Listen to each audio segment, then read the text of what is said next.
We'll call a meeting to order. This is the Michigan City Port Authority, Monday, October the 20th. And we have a lot of guests this evening. We appreciate the attendance. And our guests all have an opportunity to speak in just a minute if they wish to. Our first order of business will to approve or amend the minutes as they have been distributed. I'll make a motion that we approve the minutes as distributed. I second. Okay, we have a motion and a second to approve the October the 20th meeting minutes. Do we have any comments or questions? Comments or questions? Hearing none, those who favor the motion, please say aye. Aye. I usually have that. Opposed, same sign. And the motion carries. At this point in our meeting, we offer an opportunity for our public guest to address the board. We got it. And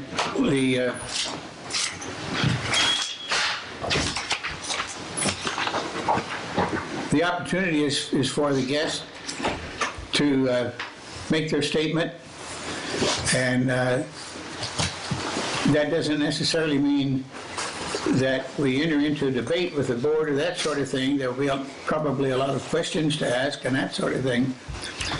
But we welcome you to speak. And I would remind the board that based on my knowledge of some of the things we're going to be discussed with our public guest tonight, there will be several questions. So in order for all the board to have the opportunity to ask their questions and be involved, I'd ask that you please address the chair when you wish to speak. Having said that, who's first? Good evening, Chair. Kyle Kazmazak, your Fire Marshal, Michigan City Fire Department. Thank you for allowing us the opportunity to come here before you and speak tonight. Before I go on any further, I'd like to make a couple quick introductions with your permission. Sure. Of the committee that I've brought along with me. It would be Larry Fabina from ArcelorMittal, Burns Harbor. Larry Butcher, our director for the EMA for LaPorte County. And behind him is our assistant director for Michigan City IT, Melissa Mullins. Before you, I presented a packet in which this committee worked very diligently on, and I can't applaud them enough for their efforts. And what this packet is our phase 2 of a project that we have ongoing. We've been in many conversations with the harbor master in which he is on our committee. I apologize for that. He's on our committee. And what happened is earlier this year, the Michigan City Fire Department, along with individuals from ArcelorMittal out of Burns Harbor, got together and formulated a lakefront safety committee with a commitment to 0 fatalities on Lake Michigan, and more importantly in Washington Park. We started a phase 1 project and we said, what's our target? Our target was to install life safety devices that could be used in assistance to those that are in need of some type of rescue or assistance in getting back to the pier. And what we have found is that throughout summer months we have lifeguards that are very, very professional, and they cover not only Washington Park, but they go as far down as Stop 13. And our target was after hours on the East Pier. And that's where we found a lot of our fatalities. As a matter of fact, in 2016, out of the 12 fatalities, 6 of them occurred off of the East Pier. So I stand before you today with a great amount of positive news, because through our partnership with ArcelorMittal out of Burns Harbor and the City of Michigan City in itself, we installed 11 life rings along the East Pier. And then if you've kind of been throughout the port and the channel here, you'll see other life rings that we've installed for a total of 23 life rings installed, and we've had 1 successful use of those. As a matter of fact, our director of the Park and Recreation Department, his uncle, was the one that did the assistance. He took the life ring out of the cabinet, threw it out to the individual, and then we were able to bring them back. So a really good success rate. We're 100% thus far maintaining our commitment. So why am I here?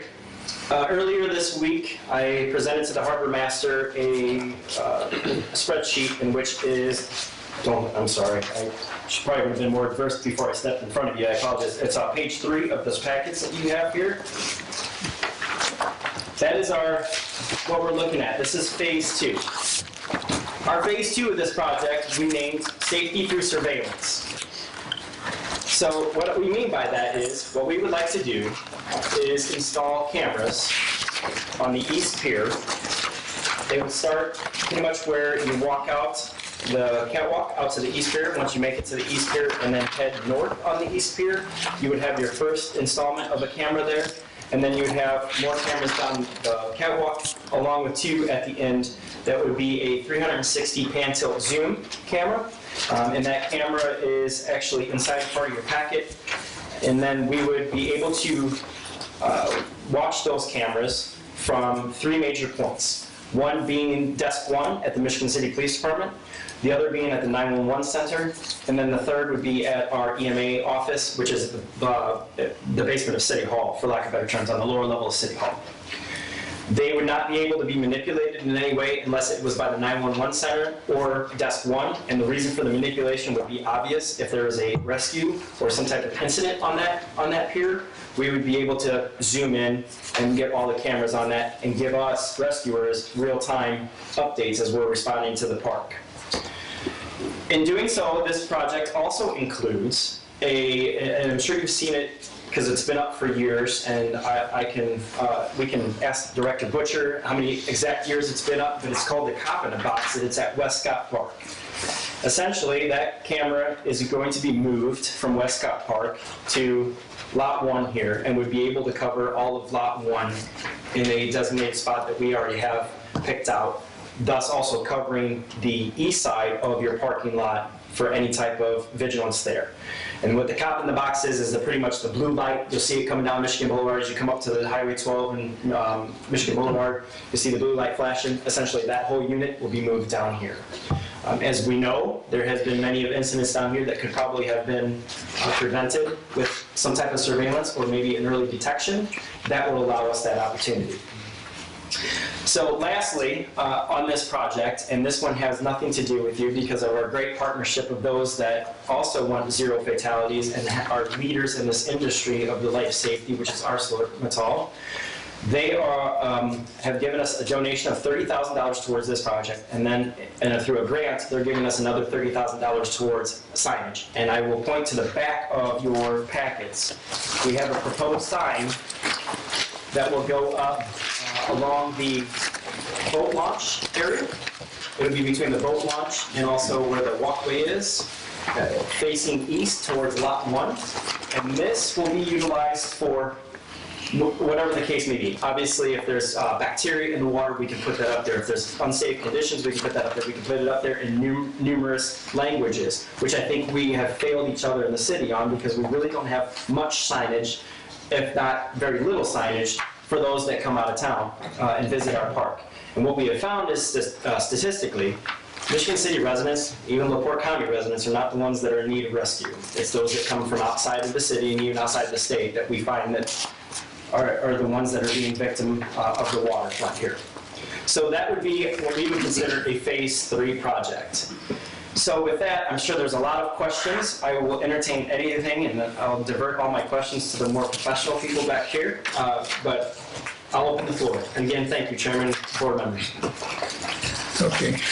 Board, I'm sure you have some questions, so who would like the floor? Well, I have a question. How many cameras are at Westcott Park? Westcott Park is just the one. Just one? Yes, ma'am. And the playground behind the new police station, are there any cameras behind there? I venture to say yes, but they're not in the playground. I believe they're on the police station. Okay. And you're going to move the one from Westcott Park? Yes, ma'am. And let me say that this is a directive that had come from the director of EMA and also the police chief, Mark Swistek. What he had felt was that it would be better utilized in Washington Park because they have surveillance. All right. I need to make some corrections on that, please, Chief. Yeah. The Westcott Park camera, so I need to? Yeah. Sorry. I'd like to see your bright smile. Well, I'm getting ready to have surgery, so I need to understand. On your face. If I don't lean against this. Our IT department made a decision, the Westcott Park camera did not hold what we needed in a camera, so it was eliminated. The cameras that we chose are, once again, they're enclosed. They have heaters, they have windshield wiper blades. The quality of the camera is double as to what was at Westcott Park. Mayor Muir did not want that blue flashing light in Lot 1. So that was eliminated as well, unbeknownst to Chief Kazmazak. And speaking with him, he thought it took away from the ambience, I guess is the right word, of Lot 1. Now, the security of Lot 1 increases tremendously with this camera. As Chief stated, they'll be able to see, and our IT director, assistant director was here. The purpose of where I came in at, I was in the beach project to begin with, but I was tasked by Chief Swistek and Mayor Muir for that camera in Westcott Park. Kind of tucking on, and the project just grew once I got with the beach project and ArcelorMittal. So there will be a total of 7 cameras. They will start at the lighthouse, come up the pier, and eventually ending up in Lot 1. It is my intentions to the cameras that are owned by my office already that go across the bridge. It is my long-term goal to have all the cameras and to be able to build a system that we can add to any event that it becomes a need. We know that Lot 1, I've been here all my life. Was on the fire truck for 25 years, went to a lot of calls on Lot 1. Lot 1 can be an issue for us. Lot 1 needs the vigilance and protection that I think their system is going to bring. And for the officers to be able to pull up what's going on in Lot 1 in their car and at Desk 1 is just huge for the safety and stability of our lakefront. So to add to that, when someone goes in the water, recovery and where they went in is an issue. Because everybody, you get down here, you got 5 different tales as to where they went in at. This is going to eliminate that for most of the beachfront, especially by us being able to manipulate those cameras. Melissa, correct me if I'm wrong on anything, other than I kind of cleaned it up a little bit. I think the biggest difference with what Chief said was the blue flashing light will not be there. The siren that is now there has been asked by some developers to be moved as well. So the ambiance in, us bringing the lakefront up and keeping it safe, we keep that in mind as well. So I'll entertain any questions. I just have one more question. The sign that you are contemplating too as well. I know that the park department lost their digital sign right there, the entryway to Washington Park. I wanted to know, will the park department and the city, as well as the Port Authority, have any collaboration in what may also be advertised on that board as well? And then back to the cameras again, that when you guys start that process and everything, will the public be notified of the process and what's going on in Lot 1? When you say Well, publicly notified? As far as the plan with the plans with the cameras, where they're located at, you know, along with the fact of all the life rings and things like that. Because I think the more the public is aware that, you know, this process is occurring, the better off for. Well, my office stands on transparency, big time. I think it doesn't do us well to make changes to the park, to make changes to our lakefront and not have our public be aware of it. As far as the signage goes and what goes on that, I think Chief Kazmazak can speak better to that. But yeah, it's pretty simple. The question that you had proposed, easy answer, yes. Okay. I think it would be, again, it's a collaborative effort, like you said. It's not one entity taking the bull by the horns and running with it. It has to be everybody together. So, and as far as it goes, you know, the message is safety first for these LED signs, and then the second thing is, well, maybe we have the boat race coming. That we can advertise that. Maybe we have a cookout that the board is putting on as a fundraiser. We could advertise that, absolutely. But, you know, the first and foremost, we want to make sure that the safety side of things. But then we can use it for advertising, absolutely. The biggest thing is, we're gonna wave a red flag, we're gonna have signage, we're gonna have the lifeguard saying you can't swim. And so the signage, I think, just adds to the layer of safety. That's, when you have it flashing at you in neon light, maybe to make you think twice about turning your back on your kids. You know, it's a red flag. You know, conditions, rip currents are obvious. If we got it flashing in neon lights, you know, I think that just adds to the safety level, and God bless Arsenal Metal for getting us where we're at so far. Yes, sir. I believe we, the Port Authority, currently has some cameras that we display, that we shoot out over our whole basin area where the people that we service reside.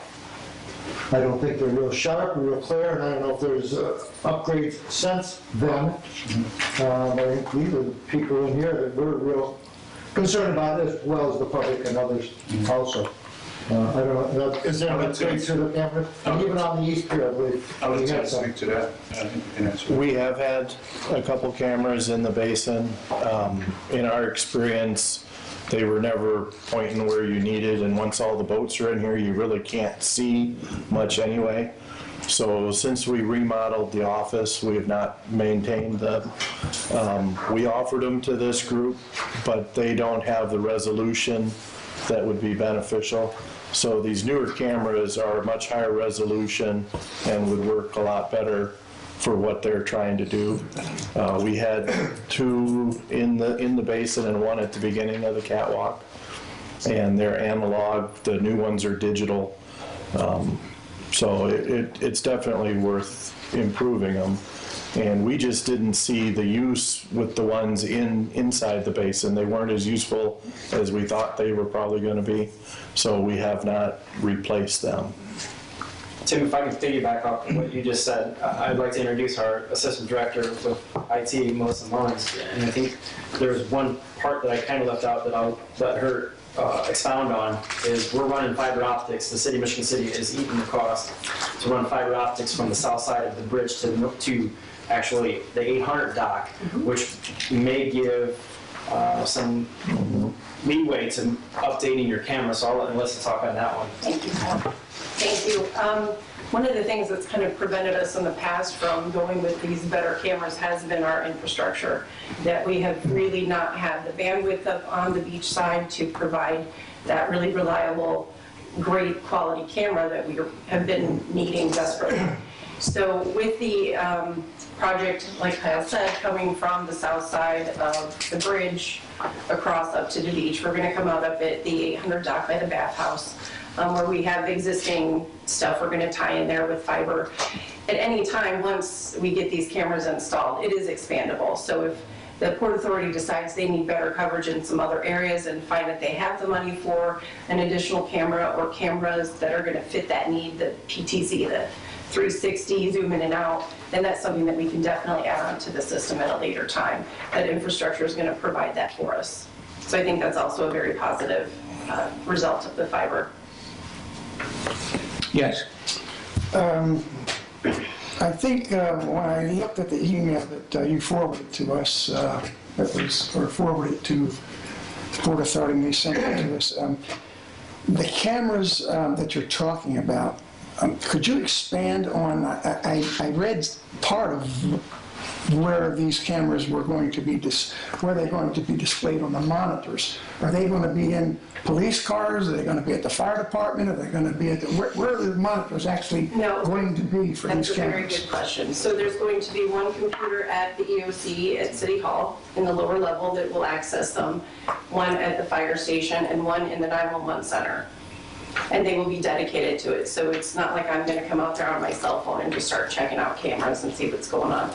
It will be those dedicated individuals so that they can coordinate responses. So it's just 3 of them then? The three. 3 monitors? Mhm, 3 locations, Yeah, yeah. that's what I read, but I thought maybe there were more because I believe I heard him say something about the police cars or something. Director Butcher said, okay, so, and again, I will refer this next statement to Melissa. It is my understanding that you can access the cameras. Let's say that you're coming in from whatever state. I won't pick on any states. You're coming in from a state, you have a boat here. So you're coming to check out what the weather conditions are. You could essentially, if you have the, I won't say IP address, but if you have the right app and the right connections, the connectivity, you can see what the weather conditions are out here. You cannot manipulate the cameras, but you can view it from sitting at home and go, hey, this looks like it's a great day to go fishing, we're gonna go fishing. Which is kind of what you want as boat owners. You know, it's like, man, I wonder, we just had a straight line winds come through. Is there any damage in my dock? I can look it up and see my boat's still there, either yay or darn it, now. You know, what are those concepts? Am I correct in stating that? It is possible. Have any of you guys ever looked at the camera that's on top of Dunescape? Okay, so that's a static one. It is available publicly. The ones that we're talking about specifically out on the catwalk are going to be private. So while they are internet-based, you have credentials to log into those. Only those 3 locations are going to have the credentials to log into those cameras. Unless it becomes an issue where we need to have a common operating picture and the event gets much larger, then we can share it at other locations as well. And if that's a police car, it could be a police car, you know, or somewhere else at City Hall. The intent is to have the 3 main locations are the ones that continuously monitor those. I would hate to say I'm the one at City Hall looking at it and I disagree with the 911 dispatching center that there's an incident or something going on. So that's one of the main reasons why we have the 3 locations. But as Kyle said, they are going to be internet-based, so if you have the correct credentials, it is possible for us to share that information out. The other thing is we haven't really talked about in the Lot 1, it is possible that one of those cameras or camera could be from time to time shared publicly, just like we do the one on Dunescape, so there could be a view of the lake and view your situations out I there. have one other question. Could you expand a little bit on the maintenance and who's going to be responsible for the maintenance of the cameras? Well, emergency management is actually going to be the owner of the cameras, and I will say that Mr. Butcher is absolutely right. These are some outstanding cameras with some heat on them and the windshield wipers, if you will, things that are going to help keep them clean. Maintenance should be relatively low on them. While maintenance would fall to them, the city IT department has made a commitment that we will do whatever we need to help support this project. So, Along with county IT as well. Absolutely. And the commissioners are on board and support, you know, the project. I think, excuse me for not saying, I think one of the things that some fail to realize is, although I'm a county employee, I work for the entire county. I don't work just for Port City, I don't work just for La Crosse. It is my responsibility to make sure that from the shores of Lake Michigan all the way down to the cornfields, way south of the county is kept safe. And it's a responsibility that I take very seriously. Yes. I'll just have one comment and question. Chief, I can concur with you when you talked about the fatalities, the out-of-town people. long time ago. I was lifeguard here on Washington Park for 6 years. And we probably pulled out various amounts of people, probably close to 150 over those years. And a few fatalities we did right, of course. But we used to keep track of the names and the addresses. They're all out of town. Everybody's out of town. People just don't listen, like you all know, like we all know. And what the Michigan City people, or Port County people do understand that, so they're a little more cautious. Second point I wanted to point out is that you've done a real good presentation so far. I appreciate it. My background is in finance. And so I'm waiting for you Very to good. say what you're really here for. So please don't leave tonight until you let us know what you're looking for. Absolutely. Thank you. Yes, sir. I had one other question in terms of what he was just talking about. Now it slipped my mind. Don't get old. You're in trouble. You're in bad trouble. I'm right there with you. I lifeguarded here at Washington Park. Proud to say it. I was born and raised here in Michigan City. Lifeguard from 1992 to 1997. The numbers, they didn't keep track of them like they do now. But like you said, and the thing that hits home with us, all of us standing up here today, is we're sending youth. And I don't know if that is really dispensed out there. We have teenagers that are protecting the waters. And we have some of the most educated and professional teenagers because of the director of Jeremy Koenitz and what he does and what education he provides, along with the collaboration between the fire department and them. However, you got teenagers going in the water. So if we can ascertain what the problem is and get down here and mitigate the situation and get them help, that goes a long way. Did I spark it? Yeah, you sparked it. You sparked it. My question was, is it true that you actually can't stop anybody from going in the water? If they want to go in, they're going to go in. Is that true? As it currently stands, that is correct. There's no law against it. There is not a law against it. And right now, well, okay, let me back that up. So the city of Michigan City is insured. There's a certain area that they're insured to I'm cover. aware of that. In that insurance rectangle, they do have only so far out, because once it gets further, we're no longer navigational waters on the city side. It's all government. Correct, Tim? So in that rectangle, they do have some teeth. They have some clout. However, everybody in the city knows, because ironically nobody wants to swim and it's clear, they love the waves, that all you have to do is go on the outside of those swim buoys, and nobody can come tell you. We can walk up and down all day long and tell you, come out of the water, come out of the water. But there's nothing that says that if you don't, we're going to cite you. Having said that, God love him, can't believe he's walking away, but I understand it. Scott Pilath and this committee has been in numerous conversations to put legislation downstate that any tampering with any emergency equipment, like the ones out on the pier, is citable and finable.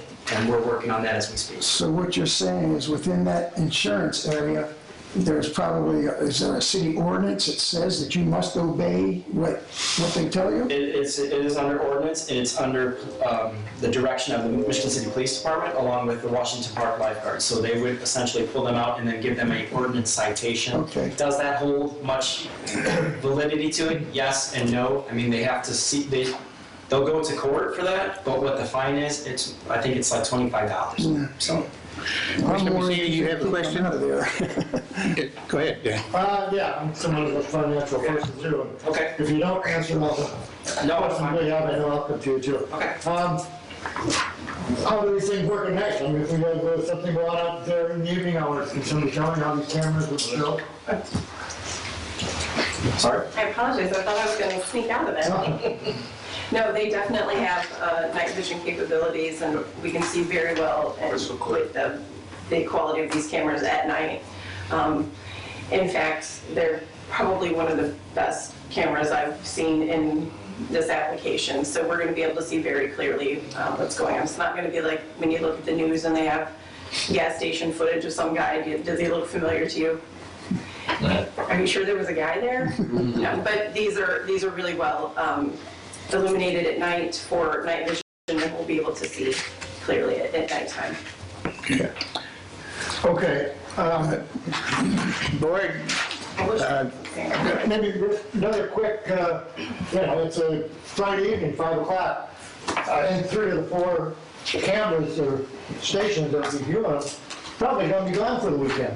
So 911 would be the only one that's gonna be able to see it? 911 is manned 24 hours, 7 days a week, and so is Desk 1 out of the police station. They have a patrol officer that is assigned to Desk 1 on a day, afternoon, and midnight shift for walk-ins and also for answering the phones. So it will be in 2 separate areas, manned or occupied, and it will be visualized 24 hours a day, 7 days a week, 365 days out of the year. In 2 of the 4 In locations. 2 of the 3 locations. 3 locations. The third one is on a Monday through Friday, 8 to 5.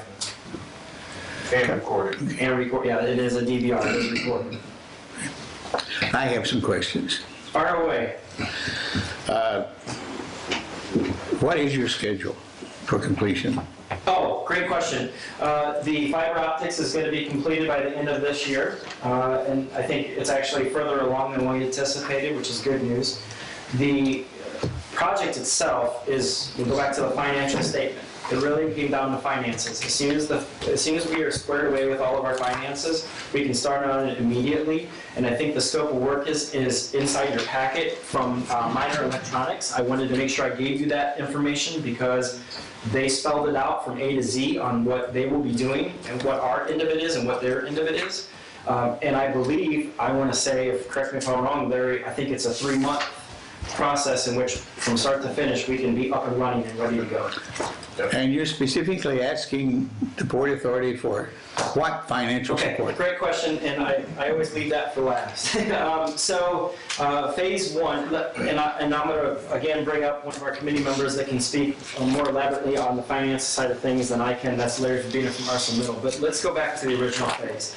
They have donated through a grant process thus far up to $45,000. And what that $45,000 has done is allowed us to install 23 life rings and also give education to students in the Michigan City area school system on lakefront safety, on lakefront surf and rescue project that came out of Michigan. I can't speak volumes. That was a great program. As a matter of fact, it was so good that now we are going to every school in the Michigan City area school system, delivering that education through another grant from Arsenal Middle. Thus far, I think if my numbers are correct, we're looking somewhere around the $125,000 mark from Arsenal Middle alone, $83,000 from the city of Michigan City with the fiber optics running from the south side of the bridge to the 800 dock to the pier. Through another grant, half of that is being covered through Arsenal Middle of $30,000. So I am standing in front of you, or we are standing in front of you tonight, asking for the remainder of that to be covered, which is another $30,000. That would give us the install of the cameras and all the. Would that $30,000 be the final for the total project expenditure? Absolutely. That is. Just for the cameras. Well, just, yeah, the signage is a separate, coming out of a separate fund, and we're not asking the Port Authority for that. Okay. Yeah. No, okay, excuse me. Yeah, thank you, Lord, for letting us talk this evening. And Arsenal Middle, no, we're dedicated in the community that we have facilities. And every year, you take a look at statistics, there's somebody who loses their life out in this beach. And if you were in an industry, you'd have OSHA and a whole bunch of people down you if you lost a life every year. And the steel industry is a dangerous place. And our goal is 0 fatalities, and I think that should be the people here in Michigan City. But we'd hate to have one of our child's or grandchildren live that we didn't do all we could to make that not happen here. And I think the 3-phase program we've done a very good job at. The life preservers go a long way. The education of the children go a long way. I believe these cameras will go quite a distance for quick response. And I do, and how that last part came as far as the signage though, Mrs. Kuma had her son die off the pier. And I asked her when we had this, kind of the celebration of getting the monies for the life preservers, I asked her, what could maybe prevent your son from dying that day? And she said, well, maybe if we put an LED sign out there that would really attract your attention, no death can occur, no, I don't care, no skull and crossbones if need be, But it ain't the same thing, you know, I listened to the police radio, I used to listen to the police radio until they switched it to 800 megahertz. But now I gotta go buy a $450 kind of no radio. But nevertheless, I listened to the police come when we used to have shelf out here every so often, and there'd be people, whoever they were, out there pretty far on the shelf ice. And it'd be great to be even on this piece of LED equipment and say, hey, danger can occur, shelf ice is very dangerous, it's not stable, death can occur, whatever. And again, who knows, I might save a life there as well. But as far as the financing, we put a lot of money towards it all, just for that, working with the community and trying to save a life. For this last part, the thought is we put up about half for the cameras, and our goal is to raise money, and that's what we're using here for today, to see if we can get the other half from you. If not, then we have to go find another source. The third part, I'm going to go out and approach NISCO and other people in the community, other businesses, and we can put our name, their names up there. If we need to get the extra bucks, not all the time, but enough to recognize them for contributing for a certain period of time, where we're at maybe 1 or 2 years. But the main goal of the LED is to warn people of the beach conditions. And there's also additional side benefits as well. So I think we're a long way on there. I think if you think about our approach, I think it's pretty straightforward, but I think it works. And if somebody else has a better idea of what we can do to save a life out there, it's great. But I think if we have the communications, the equipment out there for fast response, we can go a long way. Okay, thank you. What I'd like to do is, this is a major request. And of course, we have an interest in it. We're down here. We're part of what happens here. What I'm going to do is refer this request to our operations committee and put it on next meeting's agenda and ask the board to make a decision at the next meeting. So, and that will be December 4th. 2 weeks. Yeah. 2 weeks. Okay? That's great. We're going to do that, and then I'm going to ask you to do something that might be really beneficial to what it is we're all trying to do here. Have you looked into the opportunity of using funds out of the Channel Maintenance Fund for this? I believe the harbor master and I have talked about this, and I would guess defer that to your legal counsel. I don't know. I tried to find out where the channel fund was. I would really appreciate it if you would make that inquiry. I suggest that you start with the city controller. Okay. Channel Maintenance Fund is controlled by the council. And we haven't spent anything out of that for several years. So it might be something that's really beneficial to this and other projects of like nature. So we're going to do what I have already advised you we're going to do. Next agenda. And I'll ask the board to be prepared to make a decision. In the meantime, maybe by the time you come back and see us again, you can tell us how your investigation worked out. Absolutely. Yeah, I will do my homework now. If you're okay with that, Chairman, I'll Sure. give it to the harbor master and he can forward it on. Okay. Okay. Sounds good. Thank you for your very time. much. Thank you. Phil, I know that you have another meeting to attend. I do, but And we're getting into your schedule. Sam, I'm gonna get right to you in about 2 minutes. In October, the Park Department sent out some RFQs for maintenance of Millennium Plaza, the park there, for 18, 19, and 20. And we had one response, and the 2018, just 2018, planning and restoring of that area is $48,447. For 2018 landscape maintenance service, in other words, come in, cut the grass, clean up, and all that stuff, was $16,443. Our budget, the Park Department, can cover the $16,443 just fine. Where we run into problem is the $48,447.43 for replanting, reseeding, and restoring the gardens to their original condition. And I was asked to approach the Port Authority from the concept that along the harbor side there, the channel side, sometimes that area is used by boaters for different reasons to dock their boats. And we were wondering if indeed you could help defer some of that $48,000 with whatever. I'm not here to ask for a specific amount.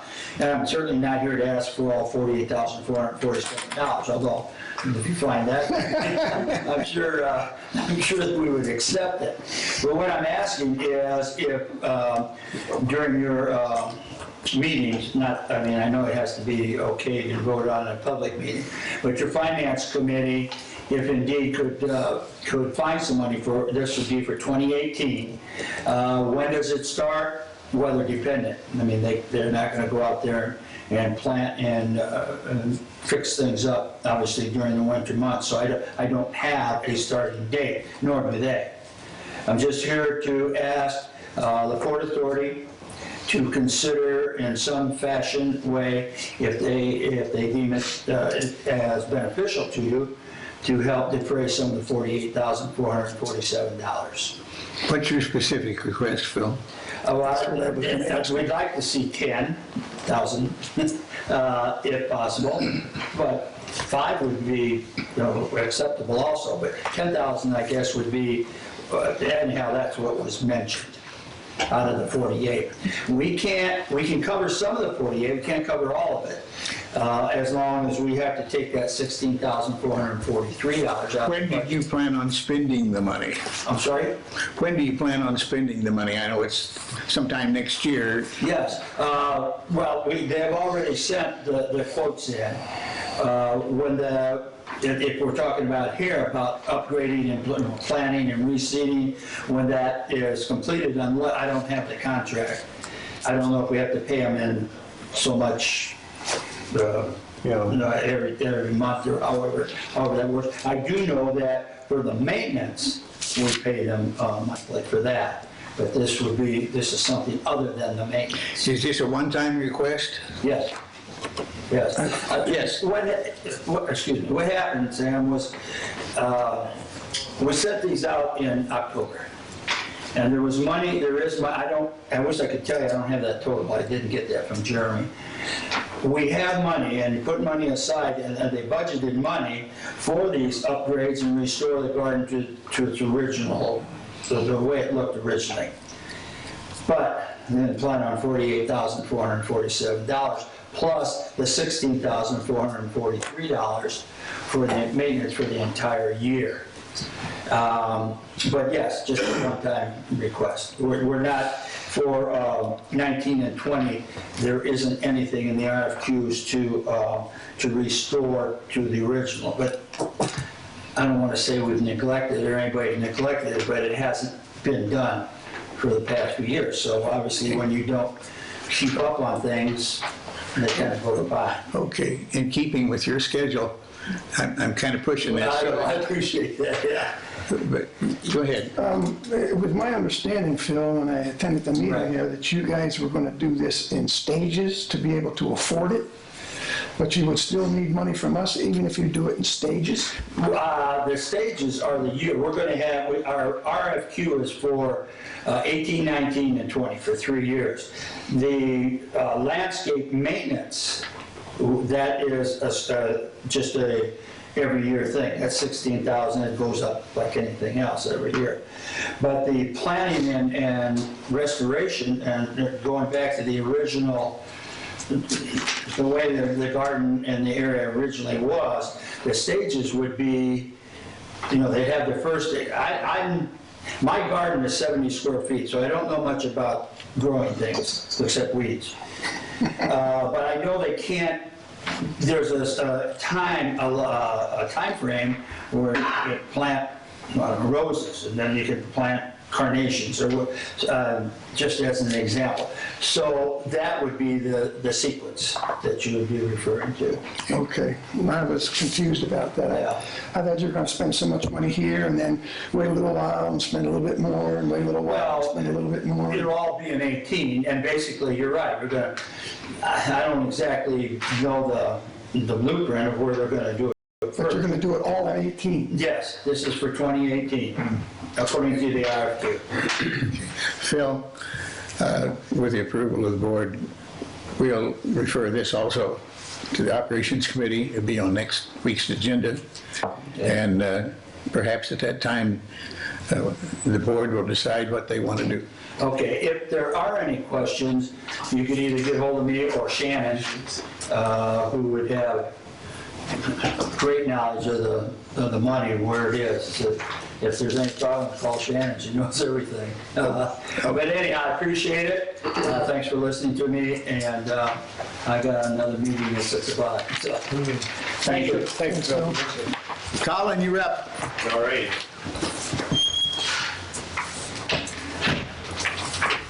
Have some packets here.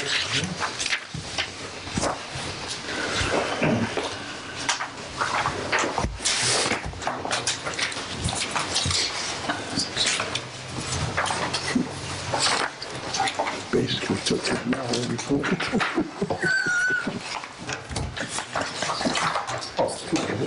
I was gonna make that report each.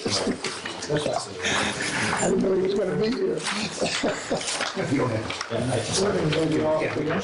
Oh, Giselle. Oh, I see. Yeah, he's down there.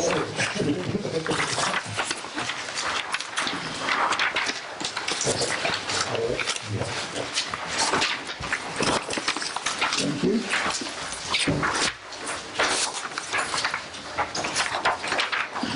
More news?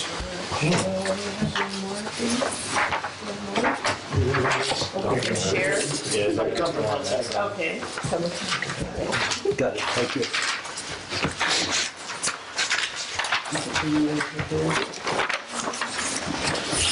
Am I short on copies?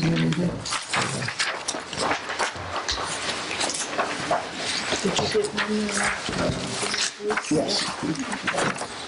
Sam, do you have a set? Yeah. All right. We're ready.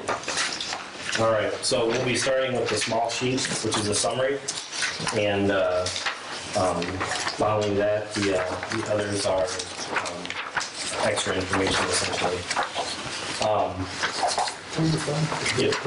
Yep. I am Colin Hassinger from Edgewater Resources. We are the engineer for the Port Authority, and we were asked by the Port Authority to look into the procurement of a new barge for the Port Authority, a new work barge to replace the old one. So we put together a list of performance specifications and requirements that we worked out with Tim, the harbor master, and we went out to bid with 5 different companies that we researched for building the barge. Of those 5 requests, we got 4 responses back, and those 4 responses are all summarized on this summary sheet here. You can see the pricing range from $128,000 roughly to $137,000. However, as we reviewed the bids and went through the specific performance requirements, starting from the lowest bidder on the left there, J&J Boatworks, this bidder did not include shop drawings with their as part of their bid package. And shop drawings are one of our specific requirements because our thought is the Port Authority needs to know what they're buying for this dollar value prior to ordering it. Therefore, we consider them unresponsive. They're then moving up to the next lowest bidder, PM Fabricating out of the port, in reviewing their bid in the experience category. They did not list any prior marine work. We followed up with them, and they have not built a barge before. Therefore, based on their experience, we also considered them non-responsive. Therefore, we moved up to the 3rd lowest apparent bidder, who on the summary sheet is B&R Construction, 3rd from the left. And in review of their information, they do include the shop drawings. They meet all the criteria. which you can see in the detailed spreadsheet attachment. That's a breakdown of each bidder. I apologize, I didn't have it. You can see that they met all the performance criteria, and therefore we consider them the lowest qualified bidder. In addition, so that you understand the context of what they were bidding on, the third packet shows illustratives of a concept barge with the criteria we set forth by the bidder that I just referenced, B&R Construction, as I said, the lowest responsive bidder based on our review. Therefore, in going through this, our recommendation would be to move forward with the lowest responsive bidder, who, as I just described, is B&R Construction, for the total price of $130,800. And that also includes the alternate railing, which, per the illustrative, I'll show you here, would be the rear section of railing here, not this front piece, just so we're clear. But that is to protect the operator at the helm here in the back. Okay, now, as this has gone forward in the process, you've shared your bids with our attorney. Correct.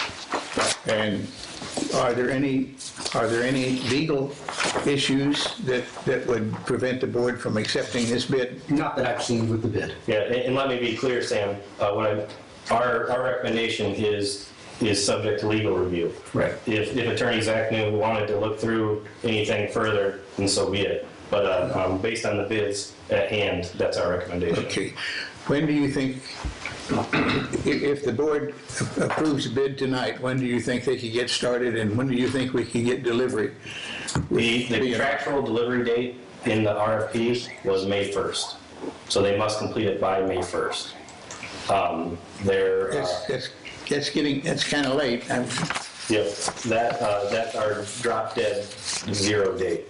And speaking with them previously, 2 to 3 months was about the fabrication window that we heard from them. Then you don't have much time to waste, do we? No, sir. Okay, board? Any questions? Yeah, I'm reading from the B&R on the drop-down, this item costs, the very last item that says chase for steering and controls. It says yes, and then in the notes it says does not include any braking or controls. I'm a little confused. It includes the chase. So this barge does not come with engines. Engines will be purchased locally so that they're warranted and serviced here locally. The chase is essentially a conduit so that there's room for the local marina facility to install and run the controls. Okay. So it does not include the controls because those are supplied with the engine. So essentially, the gas pedal comes with the engine, right? And they're giving you a conduit to run that gas pedal so that it's clean and not just laid on top of the barge. Got it, okay. That's the chase. And then another question, do these come with any warranties, guarantees, et cetera? I guess I didn't see. There's no specific warranties included. Their warranties are, which is, your question right there is the main reason why we stress experience so much. And why we... I just mean because, for example, you know, we get it and a month later the paint's chipping off of it. Are we paying for that, or are they going to do that for free? Because we just spent $130,000. Correct.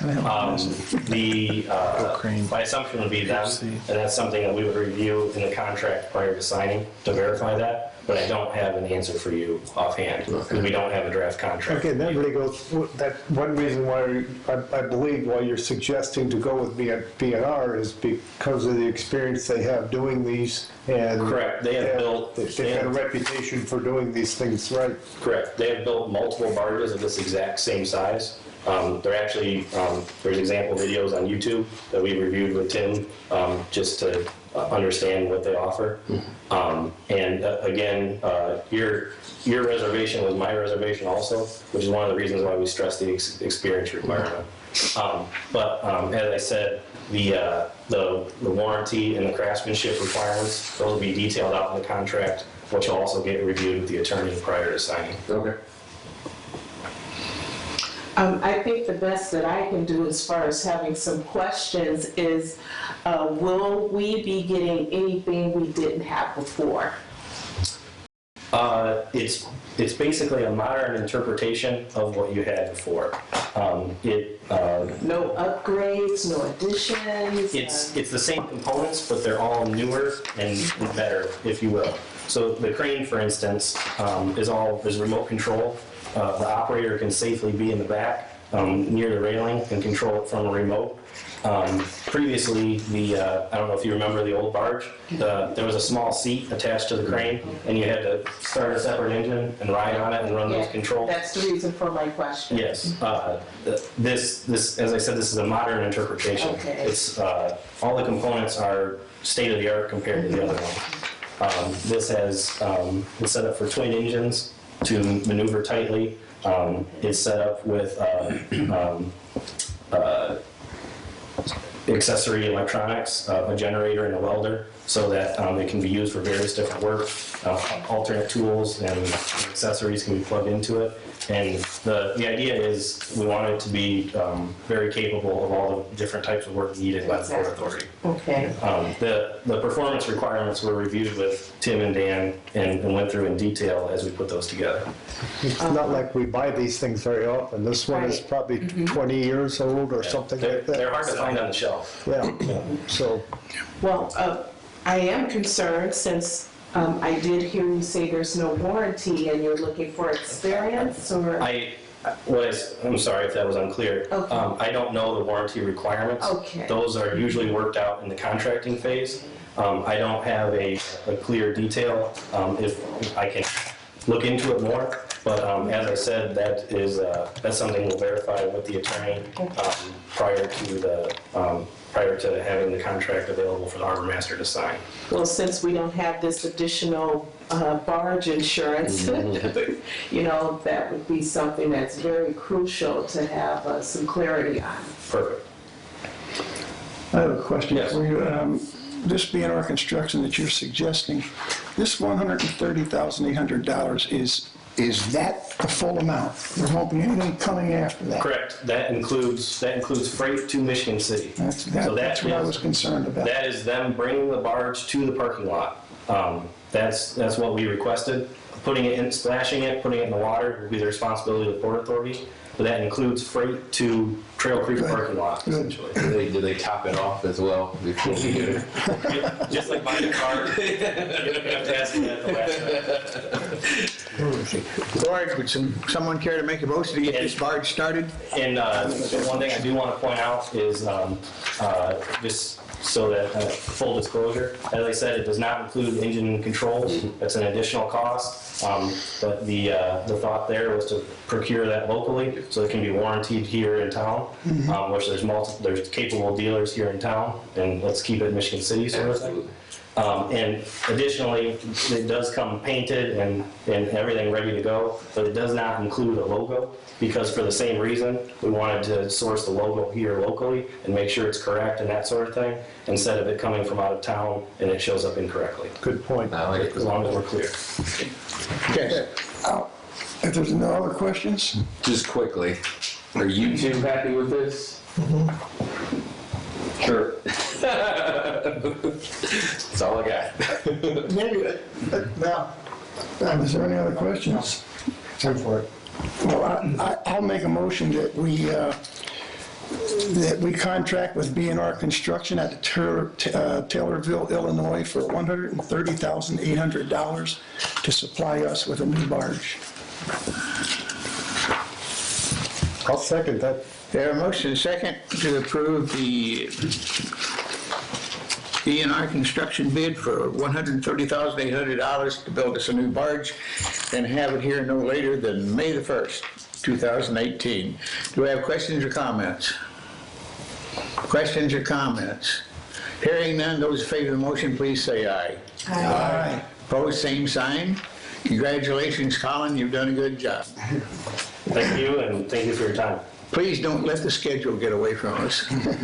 I'll stay on. Yeah, Colin. Review the contract and see. Yep, I'll get a hold of them. Okay. Yeah, thank you for your time. We left the turkey. Will do. Thank you. Yes, Just Dan. a question for Mr. Frame.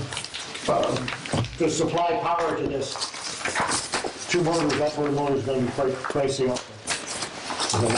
50 horse, both of them? Probably around 18 to 20. For 2 of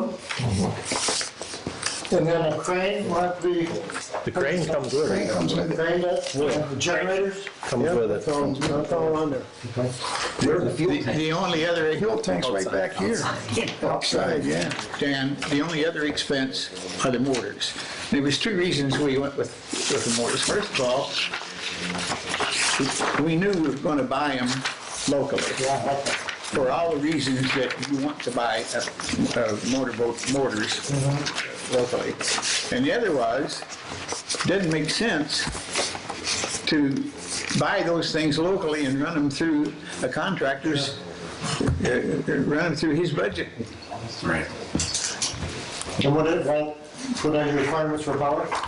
We're looking at Mercury Power Stroke outboards, 20s, 50s. 50s, that was on the previous one? Yeah. So pretty much identical. Have we called for the motion? We have a motion? We're done, yeah. We're done, okay. Real quick, Well, Dan got me all mixed up. really quick Just question. to touch on that so it's clear, we actually spec'd the engine when we bid it. We said set it up for this, which, not to correct you, Tim, but they're 60 horsepower command thrust Mercuries. So we already specified the engine so that there's no surprises to the manufacturer. They know exactly what we want to put on it. Okay, thank you, Colin. Moving on with the agenda, Mr. Frame. All right. We're currently finishing up the Christmas lights.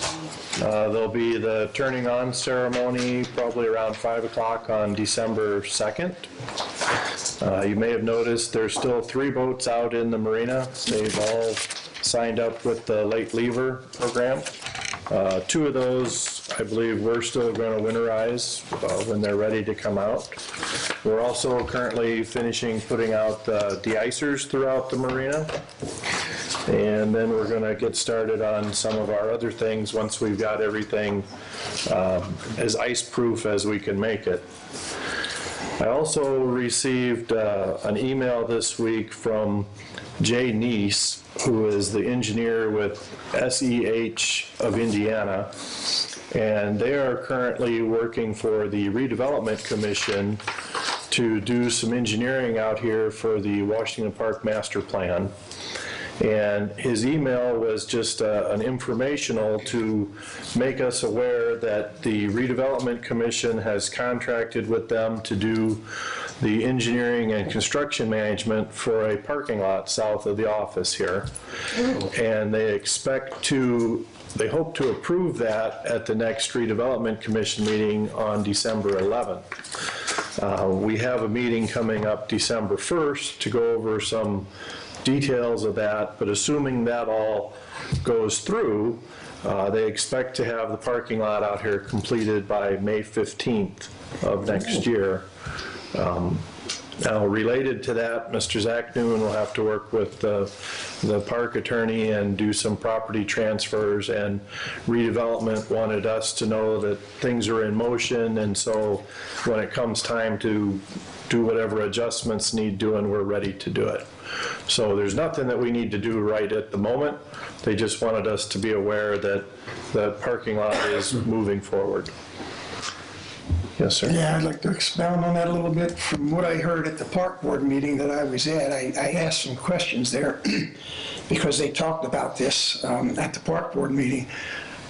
They're still working on getting the MOU in place for the land swap, and I asked why that was taking so long, and their answer to me was that they actually had to bring in another surveyor. And I said, well, do you have a ballpark figure of maybe where we're standing to get this MOU okayed?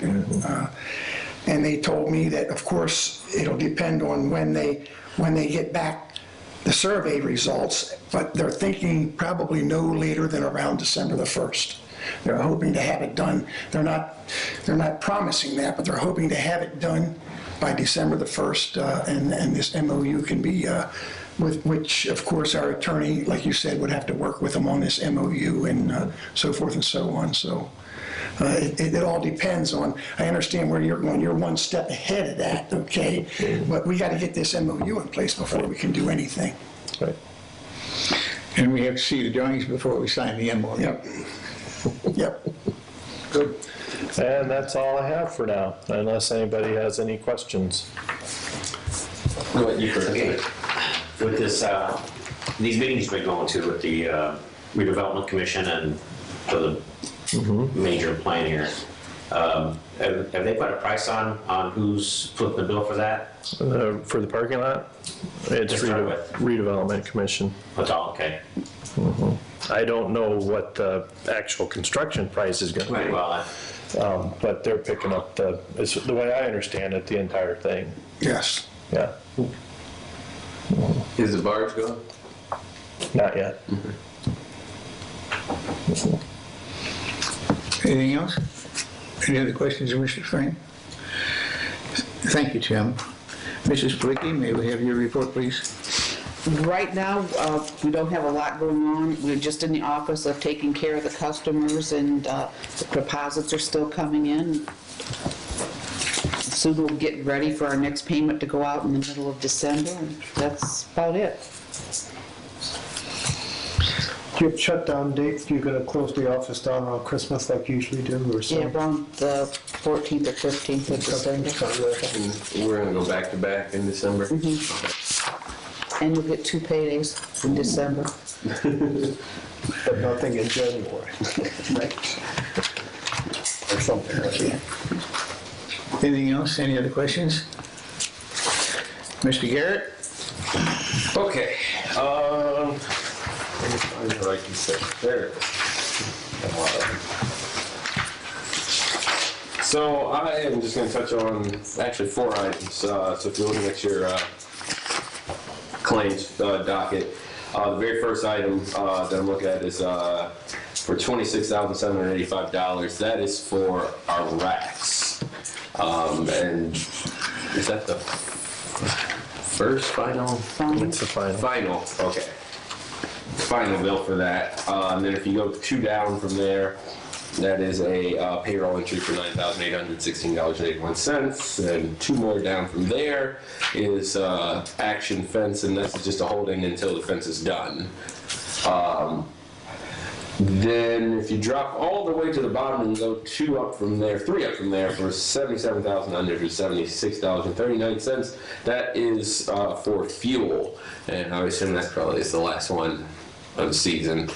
And if you add those 4 items, it's $121,252.20 of the 24 items, which only leaves, about $17,000 for the other 20 items. Unless if there are no other questions, I would make a motion that we pay our bills as presented. Second.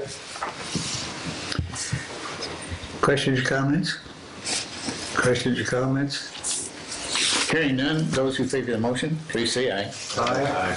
Those same sign. Motion carries, we pay our bills. Let's just clean it up before the end of the year, probably. Hold it. Mr. Manor, claims and insurance. Well, the thing with the insurance, I think we got that check, didn't we? We got the check for the barge. Wasn't anywhere near what it's going to cost us, but that's another thing. That's another story. As far as park liaison, I was going to report on exactly what Phil reported on, so he covered that for me. So I have nothing else with the park department. Any questions of Mr. Manor? Any questions? Hearing none, Mr. Ferguson, Master Planning. Nothing to report. Mr. Messina, Odor Communications, Special Events. No report. I have nothing to report on board operations. Mrs. Mayor, do you have anything on advertising and public relations? Yeah, just a quick statement. The trip to Key West was a success, in my opinion.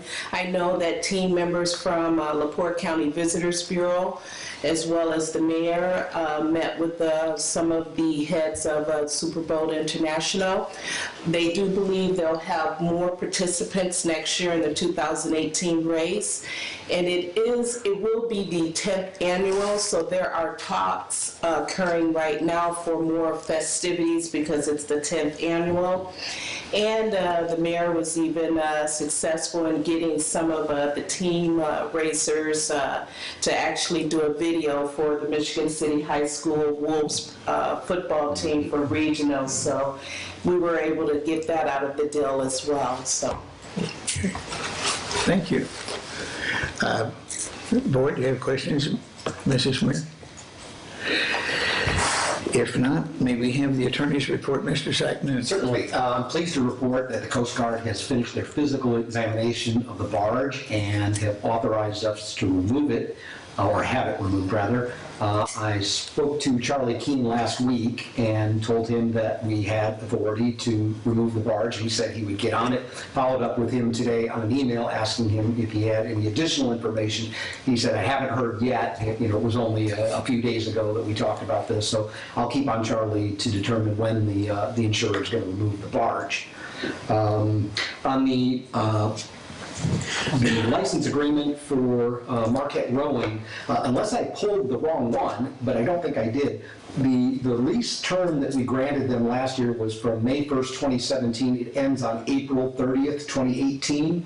So they're still covered. I've prepared a new one, which will run from May 1st, 2018 until April 30th, 2019. It's identical except for the dates as to last year's. So whenever we're ready to do that, I mean, they've got a little bit of time left, and I think they're just storing their stuff right now. Right. When did you say it ends? April 30th, 2018. Okay, as I mentioned, the Coast Guard investigation of the physical damage to the boat is largely complete, but they are still waiting for the medical records, and so I sent an email to Mary Ann. Did you get my email? Yes. Okay, what we're going to do, I've arranged with I talked directly to the director of medical records with St. Anthony's Franciscan, and if the employees go down there, they will fill out the hospital's forms. They will designate the Port Authority as the entity that is authorized to receive those. St. Anthony's will then collect the records. They'll fax an invoice. I don't know, I think they said it was like $10 for the first 10 pages, and then there's a cascading amount for additional pages.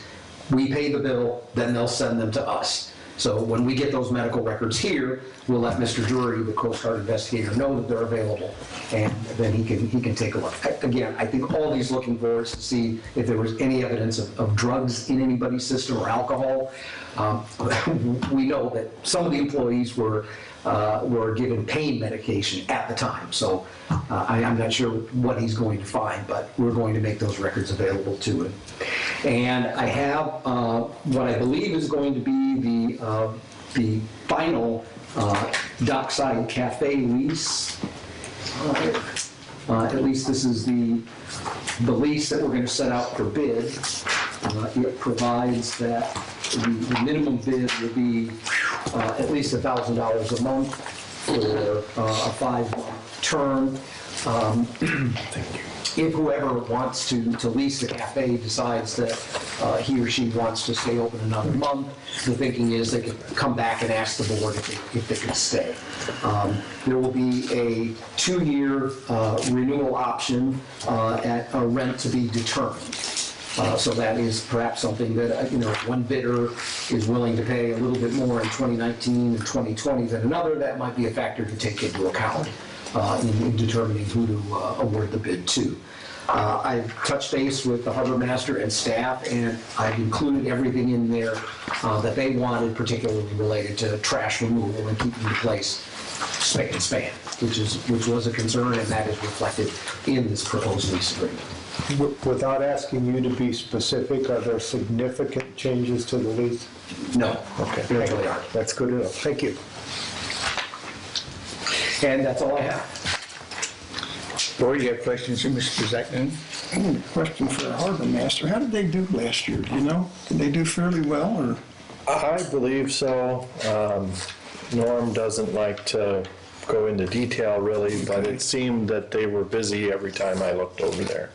So yeah, I think he's done rather well the last several years. I would imagine if they didn't do well, they wouldn't sign another lease, so. Right. In regards to the question that Mr. Ferguson asked about changes, the only change I know of in this draft is that we placed a minimum on the bid for the first time. Oh, We placed a $1,000 minimum on it. Okay, if there's nothing else, then is there any old business?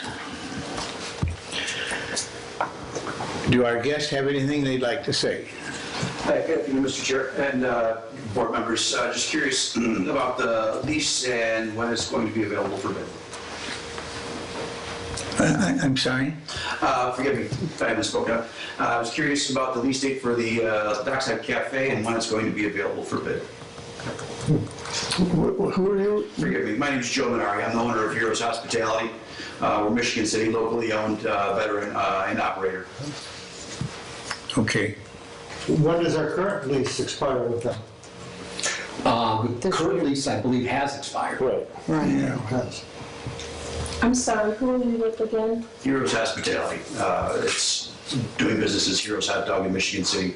We've been in attendance to a couple of events, the Michigan City Grand Prix, nearly the Michigan City, Taste of Michigan City, and a handful of other events here in LaPorte, Porter, and Lake counties. I'm not sure if I'm understanding you, so how do you spell that? Heroes, You're saying Heroes. Euros. Heroes with an It H, sounds like forgive you're me. saying euros. I gotcha. Okay. You'll be on the bidders list. You have an opportunity to bid on it. Wonderful. My only remaining question is how do I acquire the documents? Is it going to be publicly announced? And what kind of time frame should I be looking in? Okay, Bruce? I can't answer that. When will it be ready to go out? When will the lease be ready to go out? The bid, ma'am, yes, specifically. This is ready to go. Okay. Is there a date that is going to be publicly announced that I should be waiting for, or can I request Can it? probably pick it up next week then? This first? Well, when the bid, we'll put a time period on the bid. We'll open the bids here in public session. We'll consider them in public session. We'll also make them subject to legal review, and hopefully within the next 2 or 3 meetings, we ought to know who our new vendor is going to be. Great. Just read Mr. Zetman, how should I go about acquiring the documents? Probably next week, maybe? Yeah, It's such a short The bid week. package will be put together. Right. And then. Day after next Wednesday. Yeah, or how are you going to announce it publicly? Normally they put an ad in the paper. Yeah. And I've got your card. Okay, great. And lastly, who should be my point of contact to get my hands on the documentation? You can just call the Yeah, office just call here. the office and as soon as we Yeah. get it, I'll let you know as soon as we get it all together.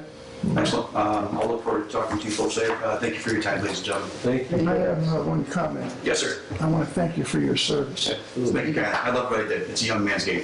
Thank you all again, ladies and gentlemen. Thank you. Thank you, Joe.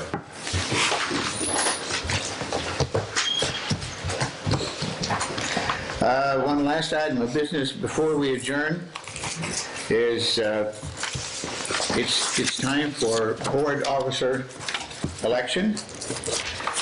The nominating committee this year is going to be Mr. Muir, Mr. Manor, and Mr. Ferguson.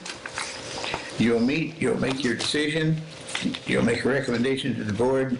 The last meeting in December, the board will vote, and the new officers will be seated the 1st of January. If there's nothing else, I'll accept the motion for adjournment. Make a motion, we adjourn. I'll second it. We're adjourned. Thank you, board.